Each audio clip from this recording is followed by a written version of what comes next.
पाडला आहे, लावू का डोक्याला? नको ग. मग सूत शेकिराची माथा देऊ का होती?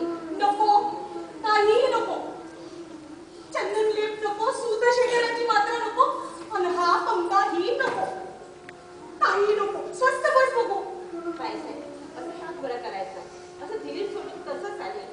आता बलराज महाराज होती, रुक्मिणी देवी समाचाराला येते. नकोसा झालाय ग तो समाचार मला, नकोसा झालाय. आत्ताच ती मित्रवंदा डोकं उठवून गेली, सुलक्षणा तोंड सूट घेऊन गेली, आणि ती भद्रावती तर नको नको ते टाकून बोलली ग मला.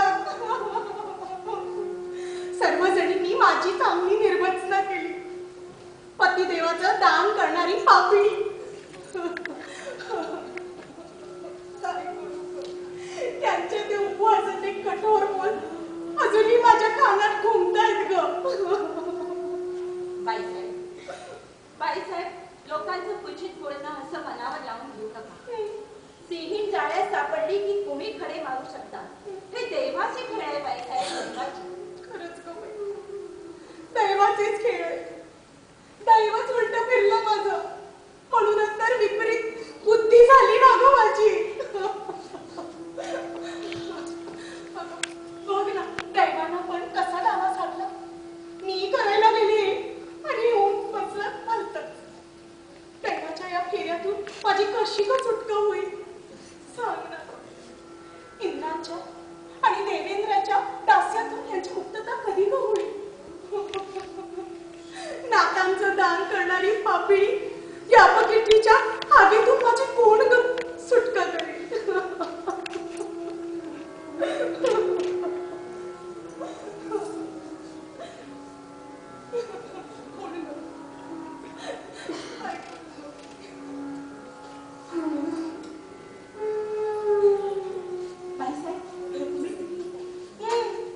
येऊ द्या, चांगली संधी मिळाली आहे सोबतीला. या सर्वजणी या, माझे बाबाने काढा, माझ्या जखमावर मीठ चोळा, मला टाकून बोला. पतिदेवाचं दान करणारी मी कृत्य आहे, पापिणी आहे. शांत हो सत्यभामे, शांत. पाप असलाच तर तुझं एकटीचंच नव्हे, ते सर्वांचंच असलं पाहिजे. म्हणूनच सर्वांना संकट कुसळलं. नाथांना आपण नको नको ते बोल, उपेक्षा केली, अपमान केला, त्यांचं हे कटुक फळ भोगावं लागत आहे. हा यादवांचा विश्वासघात आहे, याचा मी सूड घे.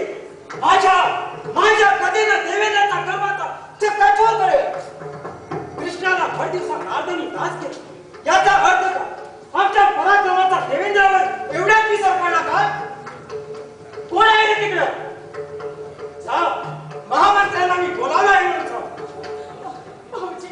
भाऊजी मला क्षमा करा, मला क्षमा करा. माझ्या प्रेमाबद्दल मला क्षमा करा. फार मोठा प्रपंच झाला माझ्याकडे. रडू नकोस, अबलाला नेहमी क्षमा करत.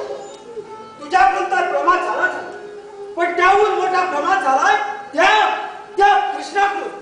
त्याचा प्रमाण तू कसला ऐकावं ते नवलच, पण भाऊजी मला तर त्यांचा काही अपराध दिसत नाही. रुक्मिणी, उगाच त्याचा कैवार घेऊ नकोस. तुमच्या या कौतुकानंच बिघडलाय. नारदाहून, देवेंद्राहून हे आमचे बंधुराजच मोठे अपराधी आहेत. क्षमा कर, माझ्या लक्षात नाही आलं. नाही द्यायचं अगं. असं पहा, ही सत्यभामा तर बोलून चालून कल्लड आपला, पण त्या कृष्णाच्या तर बघा की स्वतःला एवढा तत्वज्ञानी आणि राजकारणी समजतो, तरी त्या कंबोरीवाल्या मायावी मुलीच्या मागोमाग मुकाट्याने गेला कसा? त्यांना का बरेच दोष देतात भाऊजी? एकदा नारदाचे दास झाल्यावर त्यांना सेवक धर्म पाळणं भागच होतं. वारे वा धर्म पालन. नारदाना दानच कोणी धर्मास करून घेतले नाही, कारण कोणत्याही आर्य स्त्रीला पतीचं दान करण्याचा अधिकारच नाही. क्षमा कर, चुकली, होऊ नाही ते साध. पण यात आता मार्ग कसा काढायचा हा आधी विचार करायला पाहिजे. होय भाऊजी, काहीही करा, पण यांना लवकर सोडून आणावं. ज्या पारिजातकाबाई ही आपत्ती लुटली तो पारिजात मी परत द्यायला सिद्ध आहे. पण आम्ही या गोष्टीला सिद्ध नाही. कृष्णानं पराक्रमाने जिंकून आणलेला पारिजातक आहे. आम्ही तो गगनचुंबी वृक्ष म्हणजे यादववीरांची विजय पताकाच म्हणतो. वृक्षच का, पण त्या वृक्षाचे पानाने इंद्राला परत मिळणार नाही. पण नारदाच्या देवेंद्राच्या दासियातून यांची सुटका कशी होणार? घनघोर युद्धानं